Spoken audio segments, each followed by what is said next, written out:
Assalamualaikum warahmatullahi wabarakatuh. Di kesempatan kali ini saya akan menjelaskan sedikit tentang bab 13 kalau nggak salah. Judulnya penyakit keganasan. Nah, penyakit keganasan ini biasanya dia identik dengan penyakit kanker ya. Ada beberapa istilah kalau di Indonesia, ada yang menyebut neoplasma, yaitu pertumbuhan reproduksi sel abnormal. Lalu yang ada tumor benigna atau tumor jinak, yaitu pertumbuhan sel neoplastik dengan pertumbuhan abnormal tetapi tidak bermetastasis. Dan yang terakhir ada tumor maligna atau tumor ganas yang biasa kita kenal dengan kanker, yaitu pembelahan sel abnormal dan invasi jaringan sekitar serta metastasis ke sisi yang jauh. Jadi di sini ada perbedaan antara tumor jinak dan tumor ganas. Kalau si tumor jinak dia tidak bermetastasis dan tidak menyebar ke jaringan sekitarnya. Tetapi kalau si tumor ganas dia akan bermetastasis dan akan menyebar ke daerah sekitarnya atau organ-organ yang lain. Nah, perbedaan tumor dan kanker. Di sini kita sebut si tumor itu adalah neoplasma benigna dan si kanker adalah neoplasma maligna. Kita bahas neoplasma maligna dulu ya. Neoplasma maligna, sifat yang pertama dia ganas. Lalu tidak sama seperti sel asal atau sel pada umumnya. Dia mempunyai tepian yang tidak tegas. Lalu dapat tumbuh secara cepat dan pesat serta sangat vaskuler. Jadi dia memiliki kapiler-kapiler darah gitu untuk menyokong pertumbuhan tumornya dia sendiri. Lalu sering residif setelah dibuang. Jadi setelah diangkat tumornya biasanya dia akan tumbuh lagi gitu. Nah, umumnya dia akan mengakibatkan nekrosis atau kematian jaringan dan ulserasi pada bagian tumornya. Lalu kalau si neoplasma benigna dia bersifat jinak, serupa dengan sel asal atau sel pada umumnya, dan mempunyai tepian yang licin gitu, atau tepiannya tuh kelihatan tegas gitu. Dia bersifat menekan, mempunyai pertumbuhan yang lambat karena dia vaskuler tetapi tidak sevaskuler si neoplasma maligna, jadi sedikit vaskulernya. Lalu jarang timbul ulang, bukan berarti tidak pernah timbul ulang ya, tetapi jarang. Walau ada kasus yang setelah dibuang dia akan timbul kembali, tetapi tidak sesering si neoplasma maligna. Jarang menimbulkan ulserasi dan nekrosis atau kematian jaringan, kecuali neoplasma di endokrin. Nah, faktor resiko dari kanker yang pertama itu adalah makanan. Jadi makanan juga dapat menyebabkan kanker ya, harus hati-hati. Zaman sekarang kita makan makanan instan itu banyak bahan pengawet, belum lagi bahan pewarna, belum lagi pemanis buatan. Nah, ini juga salah satu zat yang dapat memicu timbulnya kanker, walaupun tidak langsung ya efeknya, tetapi menahun. Kalau kita sering mengkonsumsi itu, otomatis kita kayak nabung bahan kimia dong di dalam tubuh kita. Itu akan berakibat pada kehidupan kita yang selanjutnya. Lalu ada organisme patogen, lalu ada radiasi. Nah, radiasi di sini bisa dari bahan sekitar kita, terutama ponsel. Jadi gunakanlah ponsel kamu dengan bijak. Jadi jangan tiap saat kamu pegang ponsel. Kenapa? Karena ponsel kita menimbulkan radiasi yang tidak terlihat mata. Lalu bahan kimia. Tadi bisa dari makanan dan dari polutan atau pencemaran lingkungan. yang berpotensi menimbulkan kanker. Semisal limbah yang mengandung logam berat. Jadi kalau limbah yang mengandung logam berat itu, kalau logam beratnya terakumulasi di dalam tubuh kita, otomatis itu akan menyebabkan patologi. Paling berat ujung-ujungnya adalah kanker. Dan asap pabrik juga salah satu pemicu terjadinya kanker. Beruntunglah kamu yang tinggal jauh dari polusi pabrik. Dan satu lagi, ada faktor keturunan. Karena beberapa gen abnormal itu dapat diturunkan dari orang tua ke anak. Nah, bagaimana manifestasi klinik dari neoplasma? Manifestasi lokalnya itu sangat bergantung pada organ yang dihinggapi si tumor. Misal, abdomen. Kalau di abdomen, walaupun dia tumornya agak besar, atau biasanya dia tidak akan menimbulkan gejala yang signifikan. Beda halnya dengan kalau si tumor tumbuhnya di tenggorokan. Walaupun hanya sebesar biji kacang, itu akan menimbulkan rasa sakit biasanya. Karena beda ya letaknya si tenggorokan dia mempunyai lahan yang sempit, tapi kalau abdomen atau perut dia mempunyai lahan yang luas ya, jadi tidak begitu mengganggu. Nah, manifestasi sistemik dapat timbul gejala mual, lalu anoreksia. Nah, anoreksia ini adalah dia tidak nafsu makan, itu tidak dapat menerima makanan. Beda dengan nafsu makan, beda dengan tidak nafsu makan ya. Kalau tidak nafsu makan itu kamu yang tidak mau makan. Tapi kalau anoreksia ini dia mau makan tetapi tubuhnya menolak dimasukkan makanan. Jadi dia makan muntah lagi. Itu namanya anoreksia. Sehingga mengakibatkan penurunan berat badan. Lalu ada letih, lesu, anemia, dan juga dapat terjadi infeksi. Nah, bagaimana cara mendiagnosa kanker? Biasanya yang pertama dapat dilakukan ronsen atau sinar X, dilihat apa ada sel tumornya. Lalu bisa dilakukan MRI, bisa dilakukan CT scan, dan bisa dilakukan pemeriksaan patologi anatomi. Nah, kalau patologi anatomi biasanya ini diperlukan tahapan biopsi. Ya, pembedahan jaringan sedikit, di biopsi, diambil tumornya sedikit dan diperiksa ke laboratorium patologi anatomi. Dilihat apakah sel-sel si tumor tadi sama dengan sel asal atau sudah bermetastasis atau berbeda dengan sel asalnya. Lalu dapat juga dilakukan pemeriksaan serologi.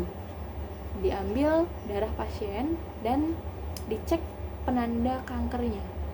Misal kalau kanker payudara bisa dicek CA125, atau kanker usus bisa dilihat CEA dan lain-lain. Nah, bagaimana penata laksanaan kanker? Yang pertama, biasanya dilakukan pembedahan. Dibuang dulu tumornya gitu pada area yang terjangkit tumor. Lalu ada terapi radiasi untuk menghancurkan sel-sel tumornya. Nah, yang ketiga ada kemoterapi. Biasanya kemoterapi ini menggunakan obat kemo ya, dan sering dipakai sebagai tambahan dari tahapan pembedahan. Misal, sudah dibedah tumornya, ternyata timbul lagi, dibedah timbul lagi. Nah, ini harus dilakukan kemoterapi supaya menonaktifkan sel-sel kanker. Dan yang keempat ada imunoterapi, yaitu merangsang sistem kekebalan tubuh agar lebih agresif terhadap sel tumor. Jadi perbedaan kemoterapi dan imunoterapi ini, kalau si kemoterapi targetnya adalah sel kanker, kalau imunoterapi targetnya adalah sistem kekebalan tubuh. Kemoterapi sel kanker yang dimatikan, tetapi kalau imunoterapi sistem kekebalan tubuhnya diaktifkan, lebih aktif supaya agresif melawan si sel-sel kanker. Nah, untuk komplikasi kanker sendiri biasanya terjadi pada pengidap kanker level lanjut atau stadium akhir atau stadium lanjut. Kenapa? Karena biasanya daya tahan tubuhnya sudah mulai melemah sehingga terjadi defisiensi gizi dan protein dan terjadi penurunan daya tahan tubuh. Bagaimana caranya mencegah kanker? Nah, yang pertama, menghindari rokok dan asapnya. Jadi rokok yang dibakar ya, yang menimbulkan asap. Lalu menghindari occupational sickness. Apa sih occupational sickness? Occupational sickness ini adalah penyakit yang diakibatkan karena pekerjaan. Misal, saya ambil contoh tukang bangunan. Dia dapat terjangkit asbestosis. Kenapa? Biasanya karena pas dia sedang memotong asbes, serat-serat dari potongan asbesnya itu terhirup, lalu mengakibatkan asbestosis, yaitu keracunan serat asbes. Lalu dapat menghindari paparan langsung cahaya matahari yang menyebabkan kanker kulit. Jadi kalau misal kita mau keluar siang-siang, baiknya kita menggunakan tabir surya. Dan sekarang lagi tren berjemur ya. Baiknya berjemur kalau untuk di Indonesia jangan melebihi waktu jam 9 pagi. Kenapa? Karena intensitas cahayanya sudah lebih tinggi kalau lewat dari jam 9 pagi. Malah nantinya akan dapat membakar kulit serta akan dapat memicu terjadi kanker kulit. Lalu tidak mengkonsumsi alkohol. Jadi jangan ya, alkohol itu sifatnya keras. Jadi apabila masuk ke dalam tubuh kita dan masuk ke dalam pencernaan, otomatis dia akan melukai pencernaan kita. Jadi kalau misal konsumsi alkohol biasanya bisa menimbulkan kanker usus atau kanker tenggorokan atau kanker pencernaan lah ya. Lalu menghindari penggunaan terapi hormon, karena hormon ini juga berpengaruh atas timbulnya sel kanker. Lalu deteksi secara dini apabila terjadi benjolan, misal di payudara atau di ketiak atau di leher. Deteksi secara dini benar benjolannya ini hilang atau tidak dalam hitungan hari. Kalau tidak, segera periksakan diri ke dokter. Lalu menghindari penyakit menular seksual. Kenapa harus dihindari? Terutama seks bebas ya. Ini harus dihindari supaya terhindar juga dari kanker serviks. Dan yang terakhir, menjaga keseimbangan gizi dan asupan makanan, juga lakukan olahraga ringan. Jenis kelompok kanker dapat dibedakan menjadi 3. Di slide PPT saya sertakan gambarnya, nanti bisa kalian lihat-lihat. Yang pertama, ada limfoma dan leukemia. Ini merupakan kanker pada sistem limfatik. Nah, si limfoma ini biasanya yang diserang adalah sistem kelenjar getah bening, sistem limfe. Dan kalau leukemia ini yang diserang adalah sel darah putih. Jadi sel darah putihnya ini melebihi dari batasan jumlah normal. Misal nilai normalnya adalah 4.000 sampai 10.000, dia bisa mencapai 30.000, 50.000 atau bahkan 70-80.000 gitu. Yang kedua ada karsinoma, yaitu segala jenis tumor atau kanker yang tumbuh dari sel di lapisan permukaan membran pembatas atau organ. Yang terakhir ada sarkoma. Sarkoma tumbuh di jaringan ikat sel yang menghubungkan atau mendukung jenis jaringan lain di tubuh. Nah, itu tadi jenis-jenis kelompok kanker. Sekarang kita masuk ke dalam stadium neoplasma. Stadium neoplasma atau stadium kanker ini dibagi menjadi 4. Stadium pertama, massa itu apa ya, kepadatan si massa itu kayak benjolannya lah istilahnya, benjolan tumornya. Massa terbatas pada organ, lesi juga terbatas pada organ, jadi lokal, masih di tempat si tumor. Kemungkinan hidup 70-90%. Jadi apabila terdeteksi kanker pada stadium ini, masih mempunyai harapan hidup sebesar 70-90%. Lebih baik periksakan diri Anda sedini mungkin kalau sudah ada tanda-tandanya. Nah, stadium 2, massa telah tersebar ke jaringan sekitar, kemungkinan hidup menjadi 45-55%.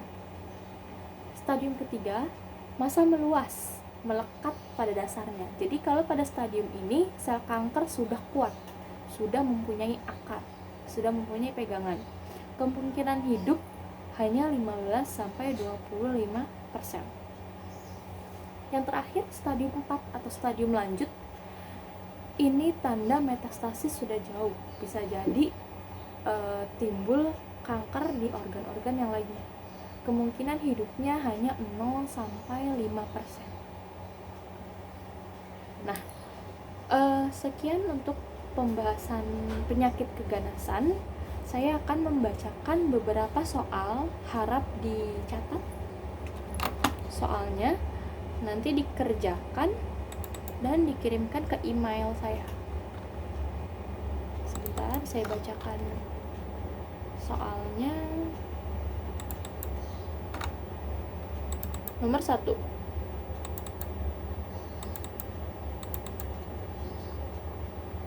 Sebutkan 5 perbedaan tumor dan kanker. Nomor 2. Jelaskan manifestasi klinis dari neoplasma. Nomor 3. Bagaimana cara penata laksanaan kanker yang kamu ketahui? Nomor 4. Bagaimana cara agar terhindar dari penyakit kanker? Dan nomor 5, jelaskan stadium dari neoplasma atau kanker.